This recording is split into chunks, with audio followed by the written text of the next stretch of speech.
Welcome to Yacht Crew Vlogs, where we tell the stories of those in the yachting industry.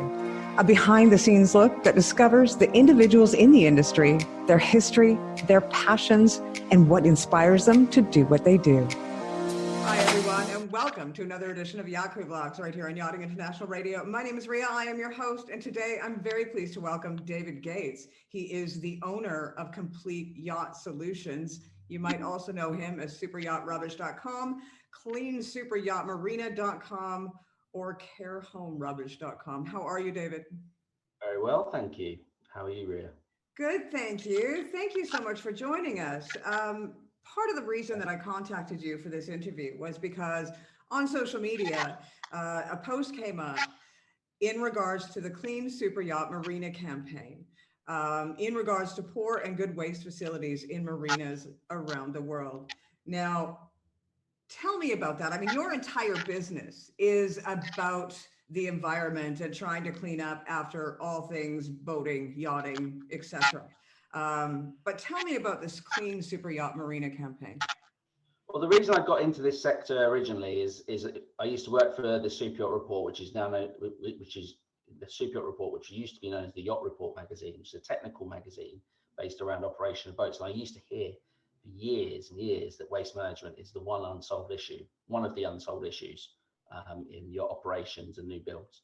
And products like compactors were going on board, which are big hydraulic nasty machines which crew don't even like using, and they end up taking up a huge amount of space. So I was always looking for products which maybe do that better, and I love finding products from other industries and bringing them into the yacht market. So I've worked in the industry for 20 years, run my own business for 10 years. Found a vacuum device which kills bin juice. It basically seals the bags, and you can use your boat to go further away from marinas, blah, blah, blah. Got that on over 140 yachts. Everyone knows the product now, I think. And it's proved very popular with crew because it makes their life on board a lot easier and hygienic, which is lovely in these worrying times. Because I dock walk a lot, because I go out and talk to yachties and boats, they were telling me all the time that it's great being able to recycle on board. They really want to do that. They want to make an impact, especially the younger crew, and their impact is going up the chain of command now, all the way to captains a lot of the time. And they say they recycle on board the boats, but then they put them in the bins in the marinas, which they think are the relevant bins. Then one lorry turns up, picks it up, mixes it all in the back, and they think, why the hell did we do that? And they said to me, no one can solve this issue. And I said, well, I've worked in the media, I've got some good contacts in the industry. Let me see if I can leverage those and start a campaign, which is to start a conversation with marinas, not to criticize them, not to browbeat them, but to survey them to find out what facilities they have for waste management, for shore power, for grey water, for the whole number of influences that waste management and MARPOL particularly has in relevance to yachts. Well, it's interesting for the simple fact that you talk about crew, it's a different generation of crew now. We've got crew coming up that are younger, they are more environmentally aware, but even all the way to the super yacht owners and the yacht owners themselves. I mean, you look at the ultra high net worth individual, the average age is 48. They've got 3 children. They've been married for 10 years. Their entire ethos is being kinder to the environment. It is, diversity, inclusivity. Those things are really important to this new generation of super yacht owners. So would it not make sense for either, a refit yard or a build yard to make sure that they are, applying? I mean, you see yachts themselves are taking a look. I saw a yacht just the other day that is completely built out of recyclable material. Another story the other day that the yacht interiors are now being made from recyclable materials. So we are looking at an entire generation that is changing their ways. Now, if they're doing it with their own super yachts, the process of having those built, you would think that they're going to start paying attention to whether or not that yard or that refit yard is. Well, to be fair to the industry, they are a lot of the new builds that are coming out now are coming out with much cleaner diesel generators and power banks. And that's only going to increase, because because one of the trends that these younger owners love, and the owners seem to be getting younger and wanting to deal with yachts, is they want to go to places like Antarctica, like the Northwest Passage, places which have really strict conditions. And you can't be dumping your rubbish there. You can't be letting your grey water out. You've got to really do that. And I think all these, I'm 41 years old. I've grown up with David Attenborough being a huge influence in my life, and it's the same for all these young billionaires. They see it in their business that it's becoming more environmentally conscious if they can. Even the big oil majors are now moving, like Shell, moving into electric charging to diversify their business. And waste management really is the daily task of crew that is the most overlooked and underappreciated element of operation of a super yacht. And at the moment, the link between the marina and the marina, the refit yard, and the crew is totally broken, from what I see. So it really comes down sometimes to communication. They have bins, or they, signposts. You were talking earlier off air. There are a couple of examples that you do have of marinas that are doing it right. Oh yeah, I was lucky enough to go get a tour by the environmental officer of Astilleros de Mallorca, which is a marina and a refit yard.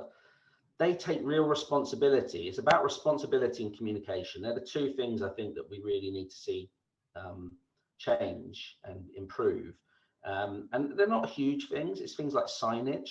It's things like they have one gentleman whose job is to go around each bin in the yard and make sure that all the right equipment's in there, and to make sure there's no rubbish being sent down the slipway or going into the water.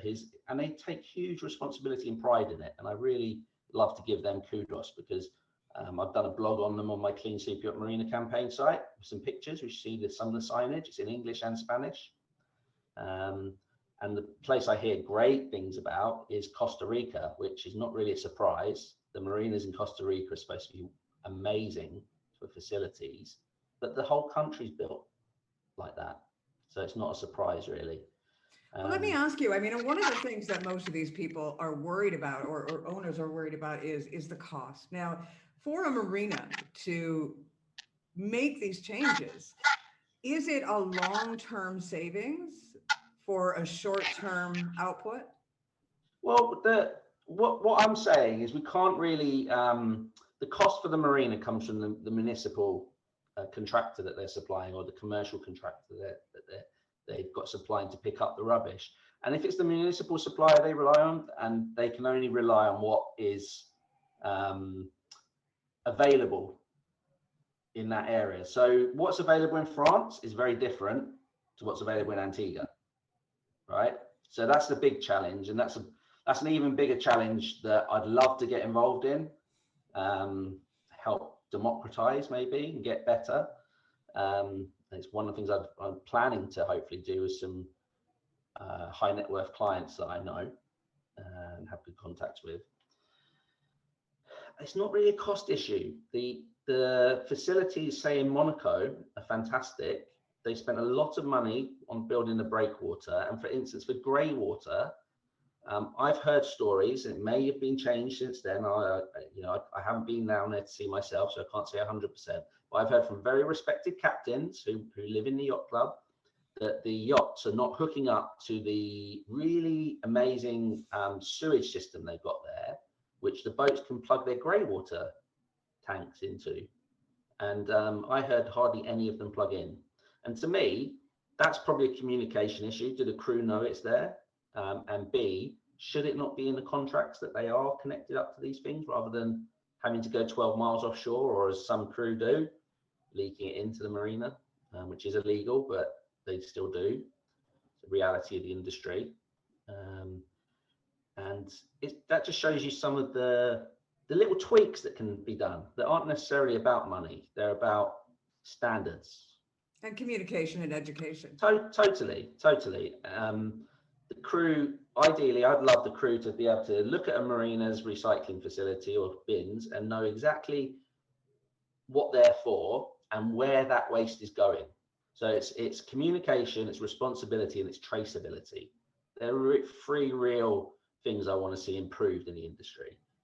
And that means that, you know, if the crew know what the bins are in the specific marina they're in, they can tailor their operation to make sure they're not wasting time on board. And we all know time is money on boats. So explain to me what you're going to be doing with this information that you're gathering, because you've asked for crew around the world to give you all the information on the marinas that they are in at the moment. What are you going to be doing with that information? Well, I've developed like a 12-point survey, which I've put together, and I'd like all marinas to fill this survey out if they could. You know, it's not to criticize them again. This is to find out exactly what they have, to then work with them potentially to become a clean Superyacht Marina accredited marina, which are going to have all the checkpoints which the crew would love to see. I can see that being a great selling point in the future. You know, something which they can maybe charge more for, maybe, who knows. And I want to turn it away from being a dirty little secret to something we're really proud of. You know, something we've thought about and we're actually taking a lead in. You know, our industry gets criticized so much. It'd be great if we could say we are helping to clean up the act of this issue.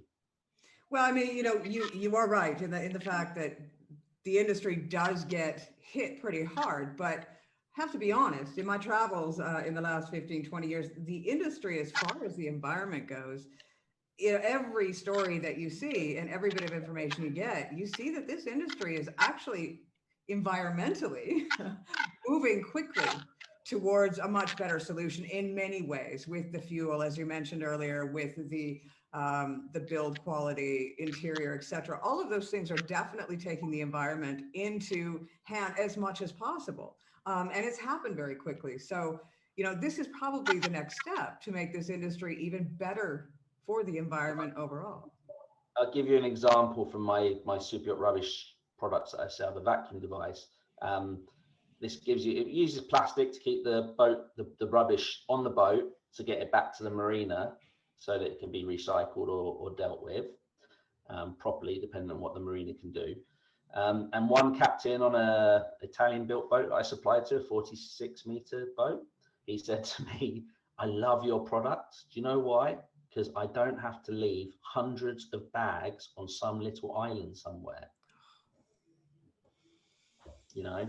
Yeah, just the thought of that, you know, the fact that it's awful. It's awful because, you know, you see these deserted islands that are just literally islands full of garbage for that simple fact. Well, places like the Maldives, beautiful place, but, you know, honeymoon destination, you know, amazing place. One of the islands or two of the islands there are purely dedicated to rubbish, and it's not a nice situation. And they're very, very hard things to solve in the islands. Yeah, I heard when I put the social media posts, I had so much feedback from crew who were so motivated to help with this campaign. I really want it to be an industry campaign, marinas included, to help facilitate. I'm hopefully going to provide a guide at the end of it, which tells all of the facilities, whether the shore power is coming from renewable energy, even down to that level, to my clients, but to the whole industry. And that's where I see this kind of going, is a free tool that they can use to manage their operations. Well, if anybody wants to become part of the Clean Superyacht Marina campaign, how can they get a hold of you? There is the Clean Superyacht Marina website, which is www.cleansuperyachtmarina.com. They can reach me by my LinkedIn page, message me on Facebook. You can, you know, I can be reached fairly easily. I've got copies of the Marina survey to send out, and I'll be sending those out to marinas shortly that I have contact with. the big groups like IGY, Camper Nicholson's Marinas, the big players. What I'm really frustrated with is I've been speaking to some Antigua locals in Antigua, which is a huge yacht spot, you know, beautiful spot. Been there myself a couple of times, very gorgeous place. Boats contribute a huge amount to that island in terms of the economy, the charter business, etc. And they have, the way they get rid of their rubbish is one landfill, right? And what people don't understand, not a lot of people understand about landfill, is that it produces methane gas, right? And when the rubbish is piled up on top of each other, it produces methane gas. So they have these pipes to bring the methane gas out from the bottom of the heat. And they've been piling the rubbish on top of the pipes, supposedly, I've been told. So there's been catching on fire, there's been, you know, disgusting situations there. Plus, I've got reports, and I haven't had them clarified yet, but that the rubbish dump is leaking into the mangrove forests and the sea. And yeah, I mean, I think ultimately it's not even the Superyacht. I think the world in general, we all need to just reduce the amount of garbage that we have, period, because it's not just a marina problem. It is, I know even in my own household, no matter how much I try, the fact is pretty much everything that you purchase is wrapped in plastic. It's got probably 3 or 4 times the amount of packaging than you actually need on any given product. And there's nothing as a consumer you can do about that. And I think really this is one great step that you're doing. We've also been fed a bit of a lie about recycling, in that not all plastics can be recycled. Yeah. There's only 2 real types of plastic that can be recycled. So why the hell are we making products that aren't those? Yeah. You know, I'm not a plastic basher because plastic doesn't throw itself in the water. That's a responsibility of humankind to deal with that situation and make it better. One of those results is certainly decreasing the amount of plastic, the types of plastic, but still using it for the things that it's useful for. And you know, I think the clearest case of that is with someone like Coca-Cola, the drinks brand.